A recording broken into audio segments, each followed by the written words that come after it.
Shalom anak-anak, bertemu kembali dengan Mam Senina di pelajaran agama di kelas 5 ini. Anak-anak, apa kabar kalian semuanya pagi hari ini? Pasti semua dalam keadaan sehat dan luar biasa, amin.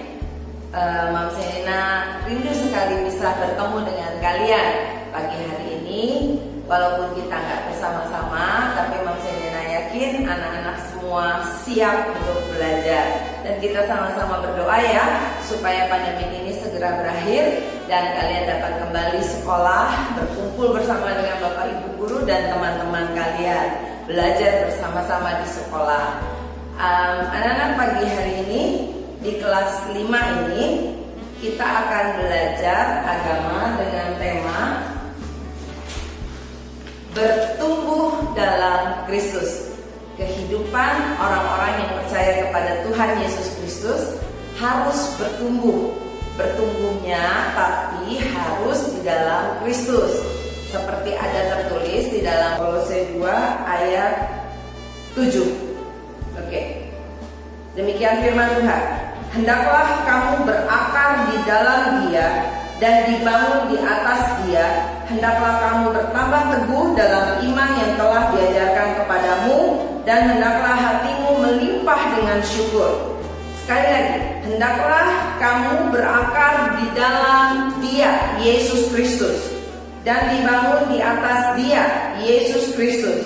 Hendaklah kamu bertambah teguh dalam iman yang telah diajarkan kepadamu, dan hendaklah hatimu melimpah dengan syukur. Semua katakan amin, amin. Nah, anak-anak, di kelas 5 ini kalian belajar hidup bertumbuh dalam Kristus. Materi kita di kelas 5, Mam Senina berikan gambar dari pohon zaitun. Ya, kita belajar karena kehidupan setiap orang Kristen, orang-orang yang percaya bertumbuh dalam Kristus seperti pohon zaitun. Anak-anak, pohon zaitun ini dia mempunyai kekuatan yang sangat luar biasa. Akarnya tertanam ke dalam tanah bisa sampai 6 meter. Lalu akarnya itu juga mengembang ke kanan dan ke kiri, sehingga pohon zaitun ini menjadi sangat kuat. Saat ada badai, angin kencang, pohon zaitun tetap teguh berdiri. Lalu pohon zaitun ini tertanam dengan sangat kuat di tempat itu dan usianya bisa mencapai ratusan tahun. Pohon zaitun tidak terpengaruh dengan musim. Sepanjang tahun daunnya selalu hijau. Buah pohon zaitun ini bisa dimakan, bisa dibuat manisan, atau yang paling penting adalah buah dari pohon zaitun ini bisa dibuat menjadi minyak.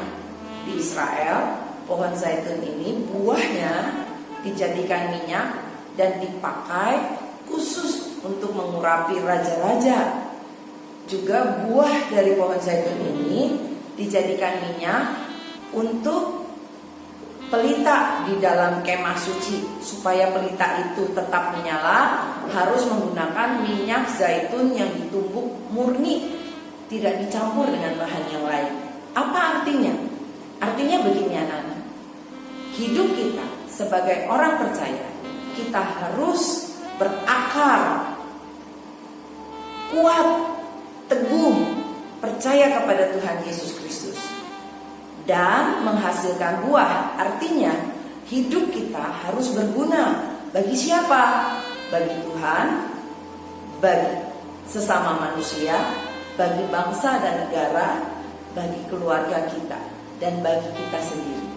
Jadi, ayo anak-anak, kita mau belajar bersama-sama dari sejak kalian masih kecil sudah berakar di dalam Tuhan Yesus Kristus. Lalu kamu bertumbuh, kehidupanmu bertumbuh, imanmu bertumbuh, dan kamu menghasilkan buah.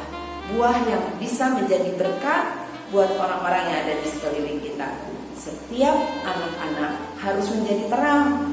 Kalian jadi terang, maka semua perbuatanmu yang baik, perkataan-perkataanmu, sikap-sikapmu yang baik akan memuliakan Tuhan Yesus Kristus. Anak-anak, kita mau belajar. Pelajaran kita yang pertama, hari ini kita mau belajar dari bangsa Israel, bagaimana mereka bisa menang melawan orang-orang Amalek. Jadi pada waktu itu orang Israel keluar dari Mesir dan mereka harus melewati padang gurun, dan Tuhan menunjukkan jalan yang aman, tapi agak berputar jalannya. Jadi agak jauh menuju ke tanah Kanaan, tanah perjanjian itu.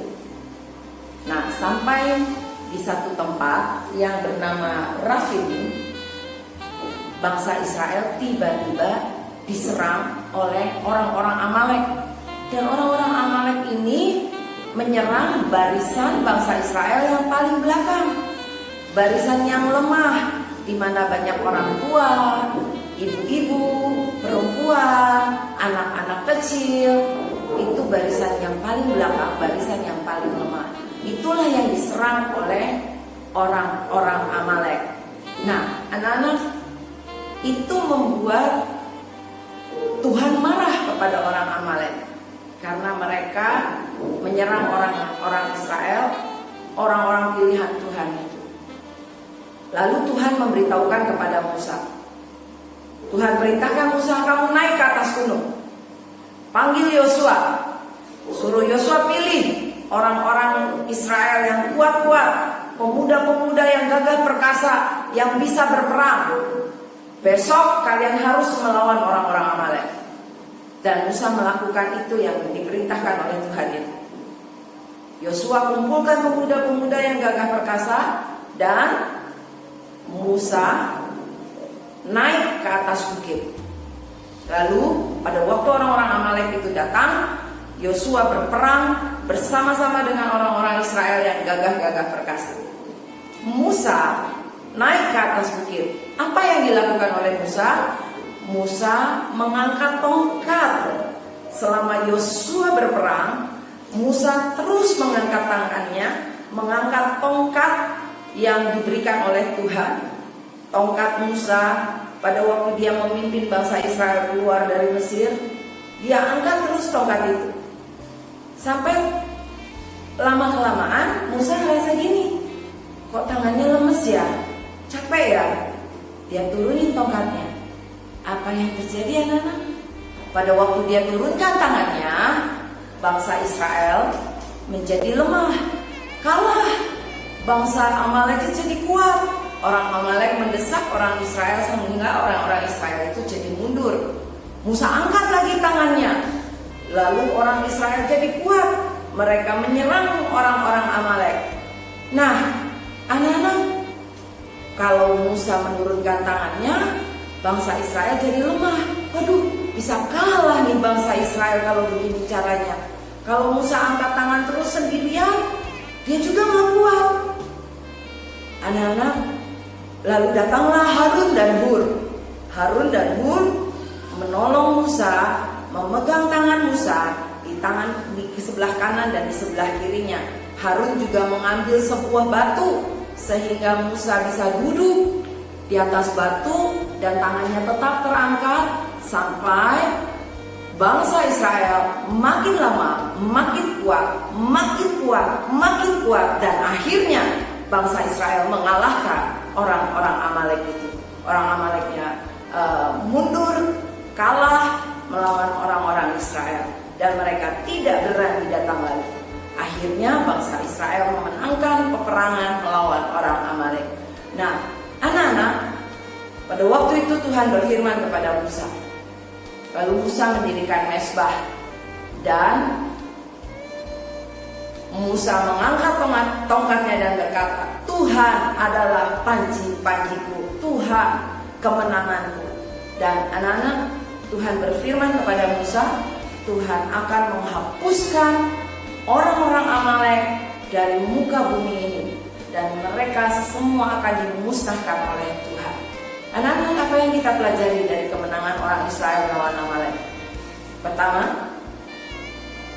Musa tidak bisa sendiri. Kalian perlu bantuan dari guru-guru, kalian perlu bantuan dari orang tua kalian saat kalian belajar. Jadi Musa nggak bisa sombong. Musa nggak bisa bilang, oh karena saya jadi orang Israel menang melawan Amalek. Yosua juga nggak bisa sombong, karena saya yang pimpin orang Israel bisa menang. Harus ada kerjasama antara Musa, Harun, Hur, dan Yosua bersama dengan orang-orang Israel. Yang pasti anak-anak, pada waktu Musa mengangkat tangan, artinya dia berserah kepada Tuhan. Artinya dia berkata, Tuhan, saya memerlukan Engkau. Saya berserah kepada Tuhan. Tuhan tolong kami supaya kami bisa menang. Dan Tuhan turun tangan saat kita angkat tangan. Tuhan turun tangan dan Tuhan menolong. Dan bangsa Israel akhirnya menang. Jadi kita belajar anak-anak. Pertama, kita harus berserah kepada Tuhan. Lalu kita memerlukan teman-teman, orang-orang yang ada di sekitar kita untuk menolong kita, sehingga kita bisa berhasil. Dan yang ketiga adalah